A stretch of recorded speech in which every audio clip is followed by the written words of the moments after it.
Ramzan transmission की debates में कैसे मैं अच्छा परफॉर्म कर सकूं, सबसे बेस्ट परफॉर्मेंस कैसे दे सकूं, मुझे समझ नहीं आ रहा, कोई टिप्स दे दें, टेक्निक्स दे दें।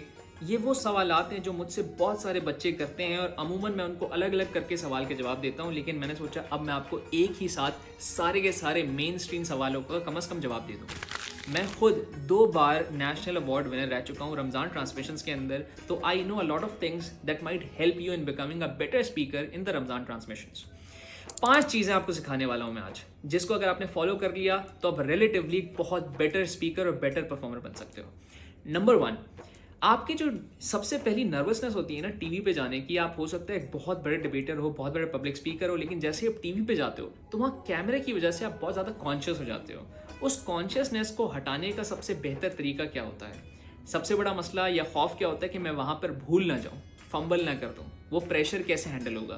जो स्टेज होता है ना वो इस तरह से मैनेज होता है कि आइदर आपके सामने राइट हैंड पे या लेफ्ट हैंड पे आपकी ऑडियंस बैठी होती है, सही है, और जो एंकर पर्सन होता है वो आपको नहीं देख रहा होता, वो कैमरा में देख के बात कर रहा होता है। तो मैं भी, मेरे ऊपर जिम्मेदारी ये है एज अ स्पीकर कि मैं भी कैमरा में देख के बात करूँ, या फिर अगर मुझे नहीं पता कैमरा कहाँ है तो मैं ऑडियंस को देख के बात करूँ।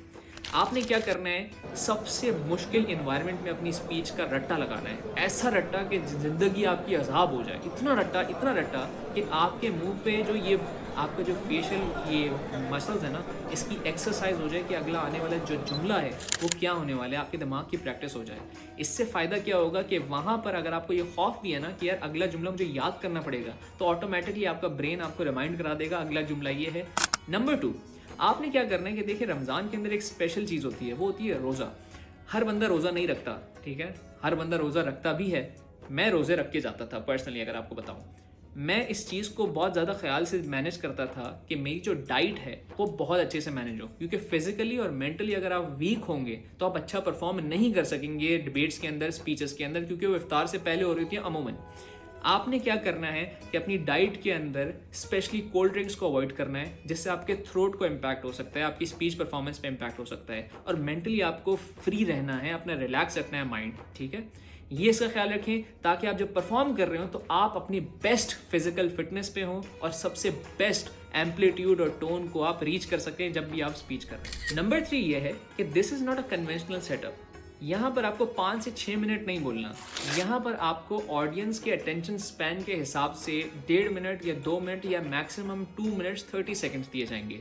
तो 5 से 6 मिनट की जब स्पीच होती है ना हमारे पास, तो उसके अंदर हमारे पास ये मार्जिन होता है कि हम एक बड़ा प्रेमिस सेट कर सकें, बड़ा कंटेंट दे सकें और फिर एक रिवॉर्ड बना सकें at the end of the speech.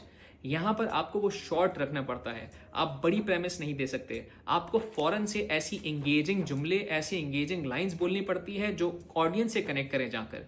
आपके सामने अमूमन एंकर खड़े होते हैं, ये वो लोग होते हैं जिनकी करंट अफेयर्स या पॉलिटिक्स के अंदर बहुत ग्रिप होती है या उनकी रेलेवेंट इन्फॉर्मेशन होती है। तो आपने कोशिश ये करनी है कि जो भी टॉपिक हो उसके अंदर उसका जिस्ट डाल दें। अगर ह्यूमरस स्पीच कर रहे हैं तो फॉर एग्जाम्पल IMF का जिक्र डाल दें, या फिर किसी पॉलिटिशियन की पार्टी का नहीं, लेकिन किसी ऐसी चीज का जिक्र हो कि जिससे पॉलिटिकल पार्टी का रेफरेंस आ जाए। And you need to make sure कि you do not directly address anyone because you are on live television, right.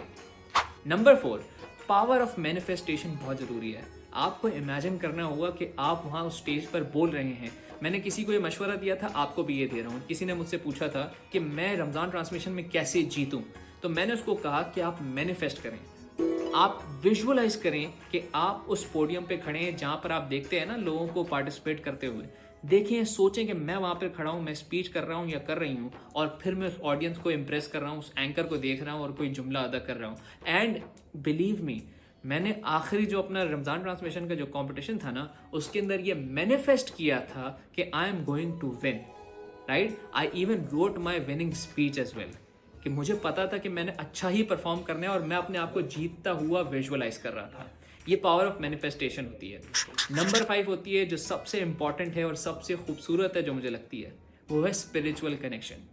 मैंने खुद ज़ाती तौर पे इतनी सारी दुआएं की हैं, और मैंने उस मशवरा भी उस बच्चे को दिया था जिसकी मैं पहले बात कर रहा था कि आप अपने खुदा से अपना राब्ता बहुत ज़बरदस्त कायम कर लें, ठीक है। आपने इतनी दुआएं करनी है और मेक श्योर करना है कि you always practice for it, obviously for the debate, but also make that spiritual connection. Ramzan is always about getting closer to your God, closer to your creator. So make sure that when you're doing that all hard work, you do not forget your creator. और ये सबसे important बात है, bonus tip भी है, इसका ख्याल रखें। सब मुझसे पूछते हैं कि यार इस चैनल पे चले जाएं, इस चैनल पे चले जाएं पार्टिसिपेट करने के लिए। खुदा का वास्ता है, जो तुम्हें जज समझ में आ रहा है वहाँ चले जाओ, लेकिन जाने के बाद रोना मत मचाना कि यार इस जज ने गलत डिसीजन दे दिया, उस गलत डिसीजन आ गया। भाई देखो, आपने इसको जब जज एक्सेप्ट कर लिया ना, तो उसका फैसला भी एक्सेप्ट कर लो। और दूसरा एक हैक बताता हूँ, बहुत अच्छी हैक है। आप करो क्या, जो भी टूर्नामेंट है, अगर आपको ये मौका मिलता है कि आप उस टूर्नामेंट के फर्स्ट स्पीकर नहीं हैं, फर्स्ट राउंड वाले स्पीकर या फर्स्ट डे वाले स्पीकर नहीं हैं, तो आप बड़ी गौर से ऑब्जर्व करो कि वो जो जज है वो पार्टिसिपेंट्स को सुनने के बाद अपने फैसले के अंदर क्या क्रिटिक देता है, क्या असेसमेंट करता है, और उस असेसमेंट के हिसाब से अपनी स्पीच को प्रोग्राम करो ताकि वो उस जज के हिसाब से हो जाए। और जीतना है ना, तो ये करना पड़ेगा। ये फिर नहीं होगा कि मुझे मेरा अपने दिल की बात करनी है और सब कुछ नहीं। और ऑल्सो मेक श्योर कि आप कोई ऐसी कंट्रोवर्शियल बात ना करें जो पब्लिक टीवी पे एक्सेप्टेबल ना हो। आपने जीतना है तो फिर वो चीज़ करें कि जो जीतने के लिए ज़रूरी है। सही है। अगर आपने मशहूर होना है, कंट्रोवर्शियल बातें करनी है, तो फिर टिकटॉक वीडियोस बनाओ, इंस्टाग्राम वीडियोस बनाओ, जो बातें करनी है फिर वो बातें करो।